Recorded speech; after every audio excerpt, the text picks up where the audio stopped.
Hey guys, Tisha here, and we are back for another Love and Marriage Huntsville review. I gotta admit, I was wrong about Kiki because when I saw her and Mel going back and forth and her saying how she wasn't gonna take the test unless Marceau took a lie detector test and how her husband was saying like you don't have anything to prove, I just knew one that she wasn't gonna take the test, and two, if she did that she would have failed because I'm like, okay, she's taking methadone, and methadone is a form of drug. It is something that would come up in a drug test. But I was wrong because she took the test and she passed. So then I was like, okay, well, maybe the test was just a trash test. But I looked it up, you guys, and they say that unless you're specifically testing for methadone, some drug tests do not pick it up, which means that Kiki was not lying to us unless she used the water from the sink, because we ain't really get to see if it was yellow, but anyways, from the test that she took, Kiki was not lying and she passed the test. We then get to Tisha. Tisha still wants to talk about Kiki and what happened at the barbecue with her husband while she's packing for this 1 week trip that they're going on with their daughter. He's like, a week? He didn't know it was going to be a week. And she was like, well, tell your daughter that. So they're going to go. Marceau says that he kind of felt a little bad about what happened with Stormy, that even though he knows that Stormy knew what she was doing when she called him the B word and that she was being petty and all that other stuff, that seeing Stormy walk off and cry did bother him. That they can put things to the side, the petty things, especially since they all have gone through this whole drug thing. He claims that with Kiki, even though it comes across as him being angry, that he's more hurt than angry. While Tisha is talking about, how one of the things that bothers her about Kiki is how Kiki doesn't own her mistakes and how Kiki needs to admit her wrongs and her mistakes and be held accountable, Marceau takes this time to tell her to be more accountable to. This is the part of Marceau that I'm like, okay, this is why sometimes you get on my nerves, because Stormy called you a B and then walked off crying based on some things that you said to her, asking her about her friend who was on drugs. And you follow her and you console her, but we've seen your wife cry in front of you on several occasions and you just looked at her. You did not console her. Matter of fact, you take every opportunity, much like what you just did in this episode where you told her she doesn't take accountability, and you throw her under the bus. She asked him for an example of how she hasn't been accountable in the last 30 days. And he brings up how at the expo, when they were having their meeting, where people were supposed to let them know things that they needed to work on, that Tisha got defensive with the feedback that she received from Mel about organization. And she said, no, she didn't. I didn't get defensive about it. I just said, that we were organized and that whatever. And she does a whole spill about it. And he said, no, what you did was you tried to disregard what Mel said. And she said, no, I didn't. And he said, yes, you did. You didn't acknowledge what she said. She said that we could have been more organized. And you said, no, I don't take that. Which is what she did. Marceau gets on my nerves, but he does make good TV. And I do like sometimes when he calls Tisha out, but that's his wife, so he shouldn't do it. We then go to Melody, who is at her house, and we see Gigi, her event planner, come to the home, as well as her mother, because we find out that she's doing a name-changing ceremony. The event is going to be in her backyard. It's going to be 20 to 25 people that attend, along with 2 security officers, because she says that she's a public figure and people try to come up to her, so she takes them. But really what I think it is the other part of what she said, which is that she has a crazy ex. And we know that he likes to show his face because he's popped up at other events. that he was not invited to, including her child's birthday party. Mel talks about how the name changing ceremony means a lot to her, because when she originally took on the last name Holt, that she had a lot of expectations for that name, that she just knew that that was going to be her family name, and that the children that they had that name and all those other things. But she went through a lot with someone that she loved deeply, and how now she's at the point where she just realized that she had to throw in the towel. While she's saying this, they show us clips of them as Holt and Holt. And I'll be honest, I do feel bad for Mel when I see some of those clips, because even in those clips, you can see that he got to the point where he started to get jealous of her. And I feel like his jealousy and him not being able to feel like the man that he wanted to be had something to do with their downfall. He didn't want Melody to continue to rise to the top without bringing him along with her. And she was getting to the point where she was able to move without him. She reads the letter that came in the mail, letting her know that her name has been changed legally, and her mother begins to cry. This moment didn't mean much to me, but I'm sure it meant a lot to Mel, because she's talking about how free and liberating and peaceful it is. All the stuff that she went through did have to bother her. And I guess for them, this is like she's finally on the other side of it. We then see Stormy, and Stormy goes to check in on Kiki, and they talk about the barbecue and what happened. And Kiki apologizes to Stormy for snatching the cards out her hand. They make a joke of it. Stormy said that she was just like, oh, because Stormy ain't about that life. She says she felt that Tisha was being disrespectful, and Tisha knows that that's a trigger for her. That Kiki feels like Tisha and her wife, that's what she called Marceau, said she said she could see them having a conversation, planning, like, okay, this is what we're going to do when it comes to Kiki. We're going to ignore her.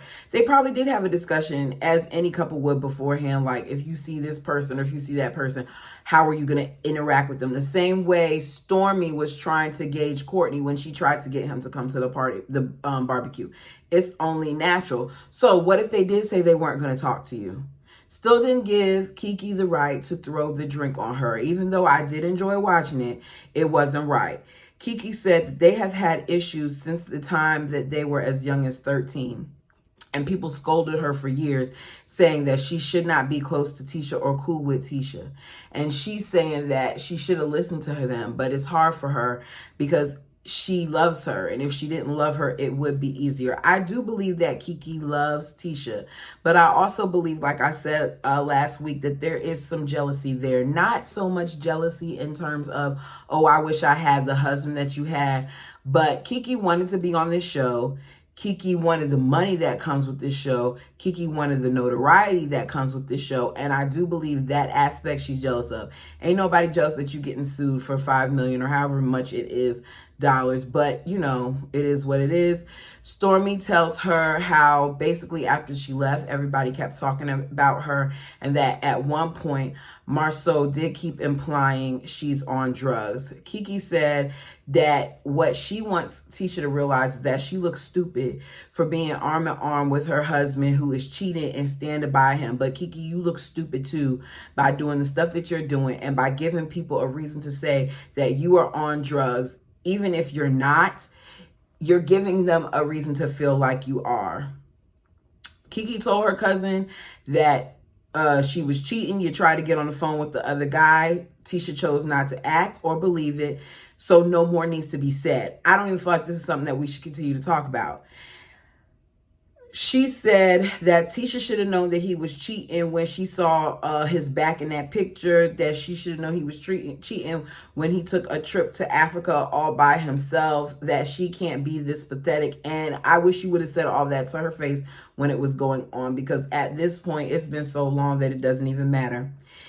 She then let it be known that she's tired of Tiffany, that Tiffany keeps talking about her. She said that she found out from Mel, as we saw earlier when Mel mentioned that Tiffany mentioned the fact that their son was going to a school that was out of district, and she didn't understand how that could happen. Now, Tiffany does talk about other people and say things. And is it a legitimate question? Yes. Should she have had that conversation with Mel? No, she should have just asked Kiki, but her and Kiki aren't like that. So why are we surprised?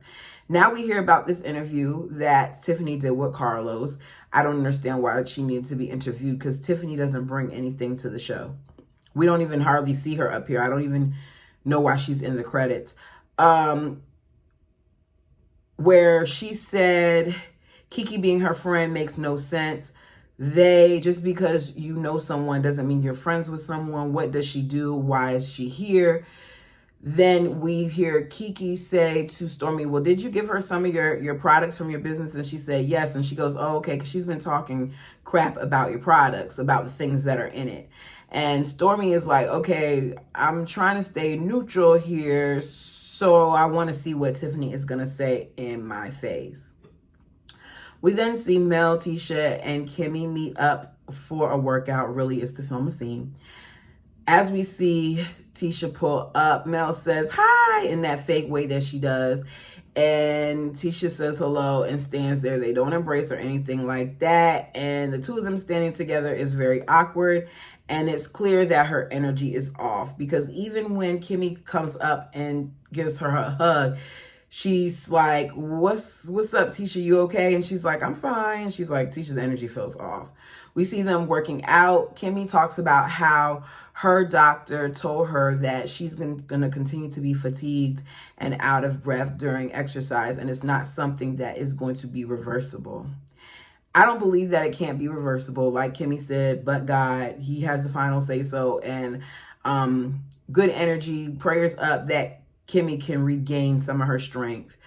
But I couldn't help but think, okay, so you over here being told by a doctor that you're struggling with your breathing isn't going to change, but you're over here for episodes upon episodes talking about your lack of sex, but we're not talking about how you're still having underlying health issues.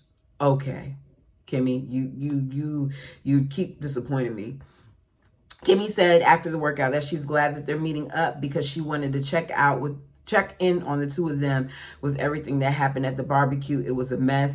Tisha shows what happened at the barbecue is very similar to what's happened with her and Kiki over the years, that she had to stop hanging around Kiki before because Kiki made threats against her in the past. And I want to know, what are the threats? What were the threats? Like, because sometimes y'all use words that don't accurately describe what's really going on.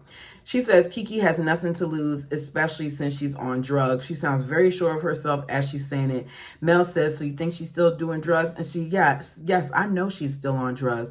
I have family members that call me and tell me that she's still asking for people for money and all that other sort. Okay, I don't know what her situation is. I don't know what Kiki's job is. I don't know why Kiki would be asking them for money, but people have asked me for money who aren't on drugs. Sometimes people just don't spend money correctly. Not making excuses, but I'm just saying that's if it even happened, because Tisha lies just like her husband. I don't understand why in that moment Mel didn't say, okay, well, I had Kiki pass the test, and she passed the test. Instead, Mel continues to ask her questions. So she wants to know if they had a tough conversation before the barbecue, and Tisha denies it.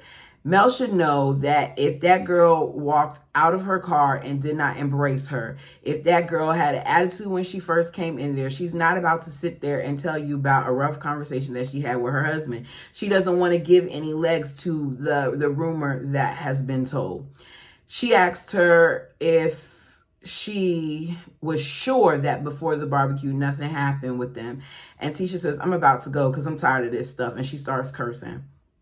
Mel says she just doesn't want to know that her husband, no, Mel didn't say that. I wrote that. She just doesn't want to know that her husband is cheating. Mel lets her know that she talked to Kiki and maybe it has something to do with that. Tisha immediately shuts down and says that she's fine, even though everyone knows that she's not fine, and she walks out. Meanwhile, Mel and Kimmy are sitting there, and Kimmy says that she agrees with Mel that she's not fine, but she also feels like she just doesn't want to talk about it. Meanwhile, Mel still didn't tell the ladies that the girl took a drug test and she passed. So now I'm looking at Mel sideways. All right. Time for the good stuff. Time for the good stuff. Now, so Martell comes to the Fletcher house with 2 bottles of wine, the wine that we don't see him sell, his Inez wine, in hand, because Fletcher wants them for dinner. Now, I don't know if this dinner is the dinner that we're going to see them have with the children next week, but it's for a dinner. Nell says, you kept speaking to Mel at the barbecue and she didn't speak to you. And he says, I'm going to keep speaking to her. That's just the way I am. And Nell says she doesn't understand why he didn't speak to her. And these people get on my nerves with this, because the man at this time had just finished suing her for custody of her children. The man pulled you guys in court to speak on his behalf when he was trying to get full custody, not 50-50, full custody of his children. So how is it that she does not understand why she doesn't want to communicate with him? The man openly cheated on her, had bugged her phone, had released images of her through revenge porn to his side chick, and you don't understand why she doesn't want to talk to him. Nell can sit here and act like she doesn't know some of the stuff that is going on, but Nell wanted to be on television just like the rest of these people. And you know what's going on. She told you a little bit of this when you were in the park. So why are you acting so surprised? Nell said she told her it doesn't hurt to speak, that she should have spoke. Nell, you don't know what hurts. You don't. So her being rude, if she wants to be rude and not speak to him, then she could be rude and not speak to him. Now, for some reason, Nell felt the need to tell Martell about Mel's name change party. See, I've been side-eyeing Nell for a little while, but she's proven more and more that when it comes to the Holts, she is not a neutral party. She should not be discussing any information with Martell concerning Melody. It is none of his business. But she's saying that she's doing this, she's telling him because she wants to know how he feels about the name change. He says that the name change thing is a little rough to him because it solidifies everything.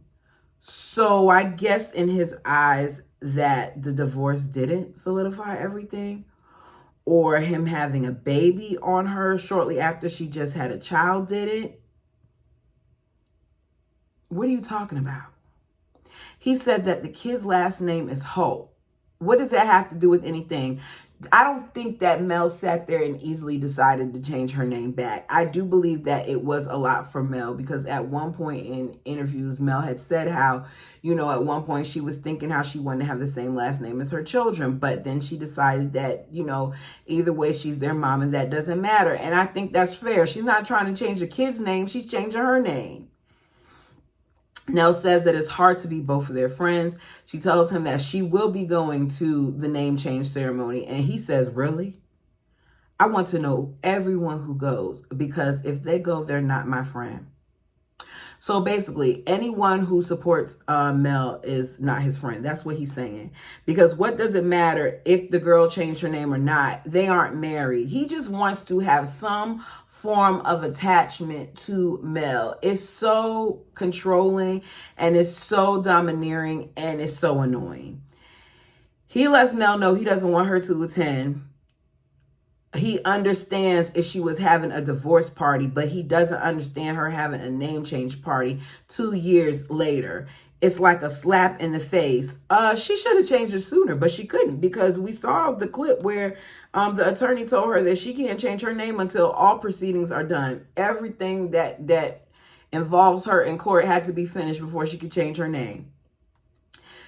Her changing her last name to him is spiteful. It's not like she did anything amazing with the last name Rogers, but they some good people. This is how Martell talks.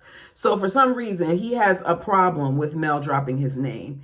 He feels like she's playing in his face. And Nell says, I can say that you played in her face when you had an affair, which then turns into him saying that she cheated and she had an affair. he doesn't want us talking about him if we're not going to talk about Mel cheating. But here's the thing. I don't care. At this point, the fact that we're still talking about the cheating and we know it's been like 3 years since all of this, I don't want to talk about it anymore. I don't want to hear about Mel possibly having an affair.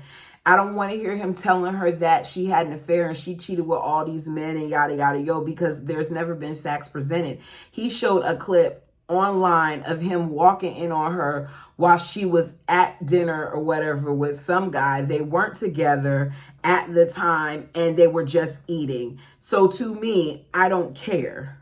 Nell says that she knows nothing about it. He said, have you ever asked? He said she had a fear on him with multiple guys, multiple times. She saw somebody supposedly when they were separated. I don't feel like that's an affair. I do feel like that's cheating in a way, but I don't think that is an affair. Nell says she can't believe it. He said, ask her, and when she denies it, I can bring in my facts. We already know the facts would probably be the video that I just discussed. I still don't understand why we're still talking about this, but this is what they want to do. He said, y'all women got to stop coming for men so hard. That she effed up first. And after she cheated, then I cheated. Then he says, I ain't cheat on anybody for 3 to 4 years. And Nell said, that's because you're single. Which confirms that whole storyline with him and Sheree is BS. Because we know he was on scene with Sheree and still doing it to his side piece the same time. So all of that thing where we see him on the Real Housewives and we saw her up here was just in order to get views and to make us feel like it was something that it wasn't, and it was a waste of time. Why did you even bring her up there on the show this season? Why did she come sit on the couch with you while y'all looked uncomfortable and like y'all had no sexual energy whatsoever, just for you to say now that you've been single? He's a clown, and now going back and forth with him is also clown-like behavior too. Smartest thing that Nell said was that she really shouldn't have to ask Mel anything at this point, that he started the cheating and she finished it. And we already know that Nell's probably going to ask Mel, and it's going to create a problem. That's the end of this episode. Y'all let me know what you think. Do you guys think that Mel had an affair with multiple guys on Martell? Let me know in the chats down below. If you have not already, please like the video. Please subscribe. If you've watched me a few times, I have different content. But if you've watched Love and Marriage Huntsville a couple of times from me and you are not subscribed, what are you waiting for? Go ahead and hit that button. Until next time.